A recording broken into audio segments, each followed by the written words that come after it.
કેમ છો મિત્રો? મજામાં? આજે આપણે જોઈશું ધોરણ 6 ગણિત ભાગ 2 એટલે કે સત્ર 2. પ્રકરણનું નામ છે અપૂર્ણાંક સંખ્યાઓ. પ્રકરણ 7 અપૂર્ણાંક સંખ્યાઓ.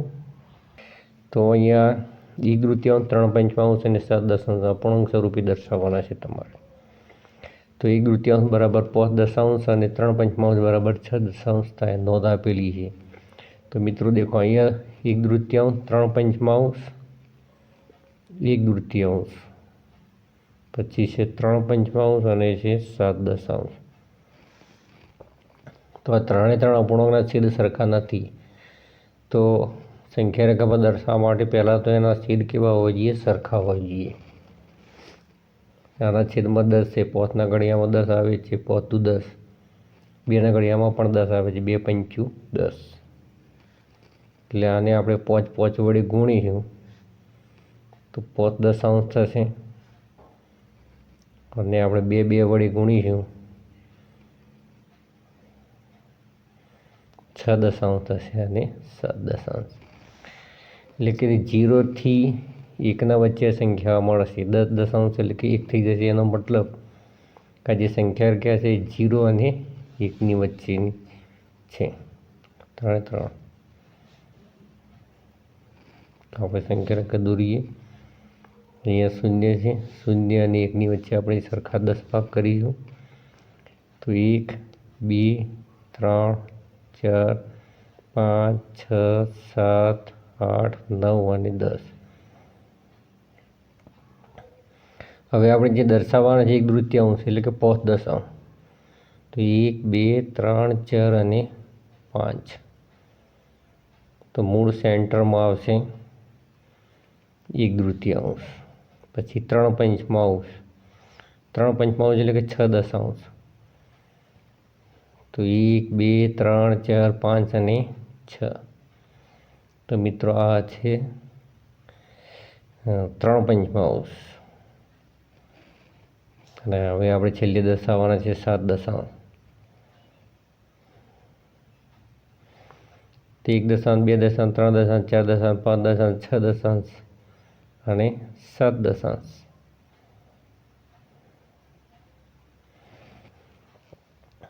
હવે આપણે જોઈશું દાખલા નંબર 12. અશુદ્ધ અપૂર્ણાંકમાં દર્શાવો.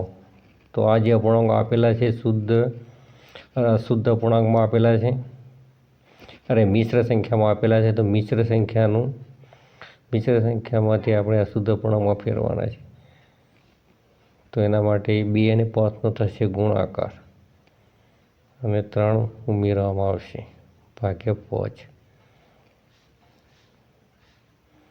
તો 2 પંચું 10 વત્તા 3, 10 ને 3 થશે 13/5. તેનો આપણને જવાબ મળશે 13/5. બીજા નંબર છે 4.2 એટલે કે 4 × 7 વત્તા 2 ભાગ્યા 7.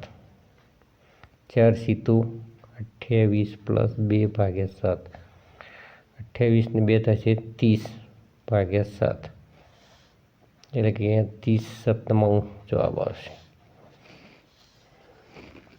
હવે જે 5.2 એટલે કે 5 × 9 વત્તા 2 ભાગ્યા 9. 5 9 45 વત્તા 2 ભાગ્યા 9. 45 ને 2 થશે 47/9. એટલે અહીંયા જવાબ આવશે 47/9. તો આ રીતે આપણે તેને અશુદ્ધ અપૂર્ણાંકમાં ફેરવી શકીએ. અશુદ્ધ અપૂર્ણાંક એટલે કે એવા અપૂર્ણાંક કે જેમાં છેદ કરતા અંશ કેવો હોય છે? હંમેશા મોટો હોય છે. છેદ કરતા અંશ કેવો હોય છે? મોટો. હવે 3.3 એટલે કે 3 × 8 વત્તા 3 ભાગ્યા 8. 3 × 24 વત્તા 3 ભાગ્યા 8. 24 ને 3 27/8. એટલે કે 27/8. તેનો જવાબ મળશે. પછી 5 ગુણ્યા 6 વત્તા 1 ભાગ્યા 6, 5 6 30 વત્તા 1 ભાગ્યા 6, 30 ને 1 થશે 31 6/.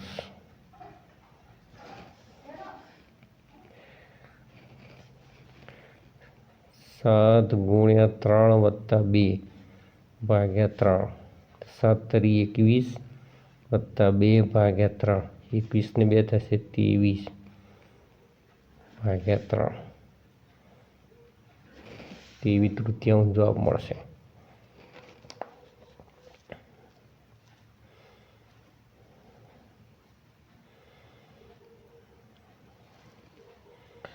હવે મિત્રો એના પછીનો આપણે પ્રશ્ન નંબર 13 જોઈએ તો મિશ્ર અપૂર્ણાંકમાં દર્શાવો. તો અહીંયા મિશ્ર અપૂર્ણાંકમાં ફેરવા માટે આપણે ભાગાકાર કરવો પડશે. તો 13 ભાગ્યા 3, 3 ચોક 12.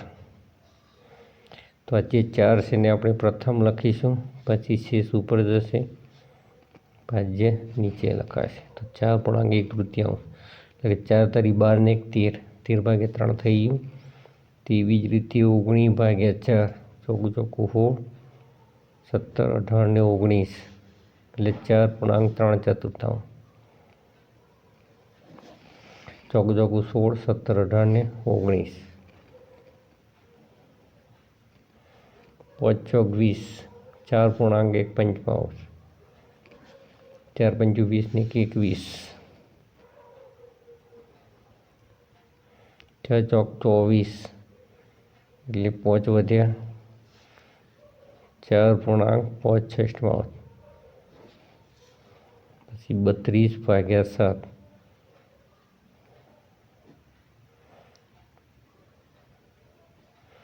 4.4/7. 4 સીધું 28 ને 4, 32 ભાગ્યા 7, 4 8 32 એટલે 8.1/4, 8 ચોક 32 ને 33, 33/4 જવાબ મળશે. તો રીતે ભાગાકાર કરી પહેલાં આપણે ભાગફળ લખીશું, પછી શેષ અને પછી ભાજ્ય.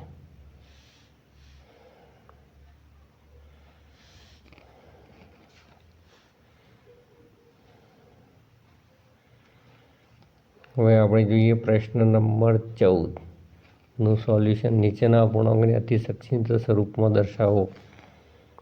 તો એ 18 અને 63નું અતિ સંક્ષિપ્ત સ્વરૂપ કરવાનું. તો 9 દુ 18 થશે, 9 હિતુ 63, 9 9 નીકળી ગયા એટલે જવાબ મળશે આપણને 2/7 છે, 40 56 છે.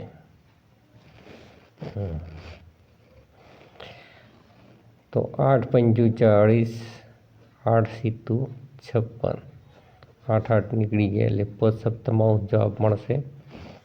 પછી જે 72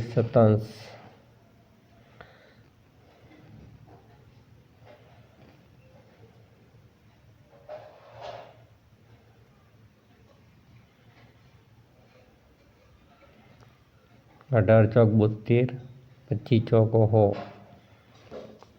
હવે મિત્રો ઉડશે નહીં એટલે કે 18 25 જવાબ મળશે.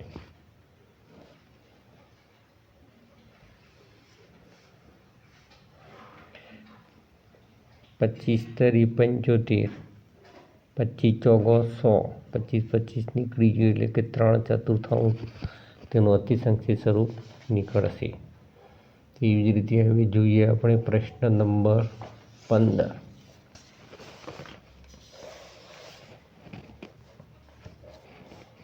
ચડતા ક્રમમાં લખો.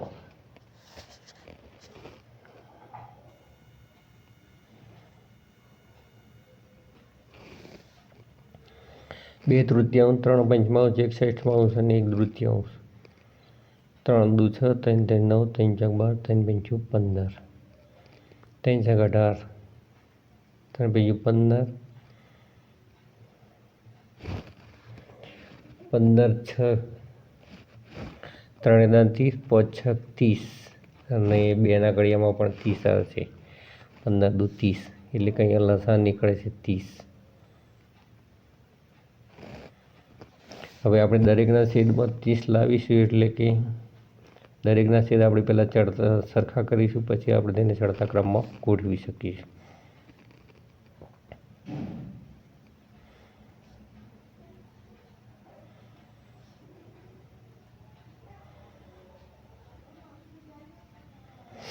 તો અહીંયા છેદમાં 30 લાવવા માટે 3 દાન 30, અહીંયા છેદમાં 30 લાવવા માટે 5 છક 30, અહીંયા 6 પંચું 30 ને 2 15 દુ 30.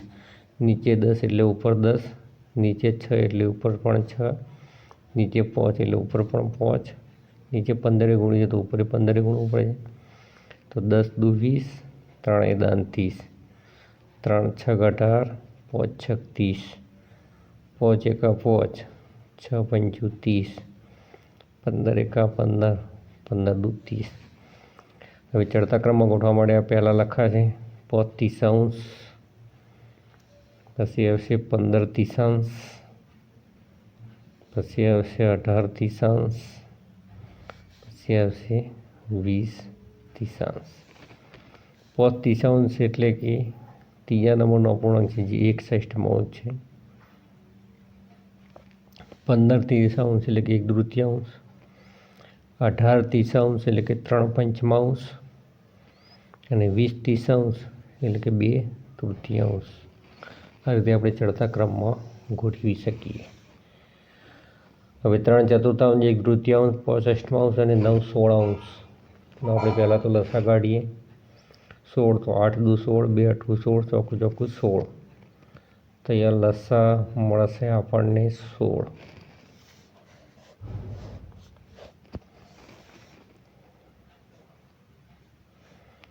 તો પહેલાં તો આપણે બધા અપૂર્ણાંકોને લખી દઈએ.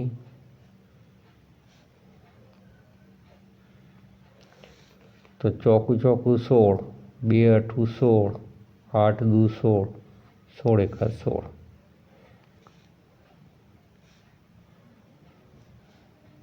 છેદમાં જે રકમ હશે તે જ ઉપર ગુણાકારમાં આવશે, એટલે કે 3 ચોક 12, ચોકું 16, 8 એકા 8, 8 દુ 16, 5 દુ 10, 8 દુ 16 અને 9 એકા 9, 16 એકા 16.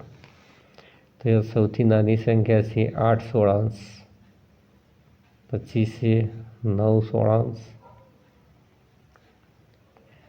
10/16,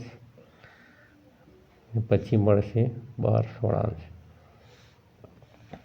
8/16 એટલે કે બીજા નંબરની રકમ, એટલે કે 1/3 મળશે. 9/16 છેલ્લા નંબરની, એટલે કે 9/16 જ છે. 10/16 એટલે ત્રીજા નંબરનું, એટલે કે 5/8 હશે. 12/16 એટલે કે 3/4. તો આ રીતે આપણે ચડતા ક્રમમાં ગોઠવી શકીએ.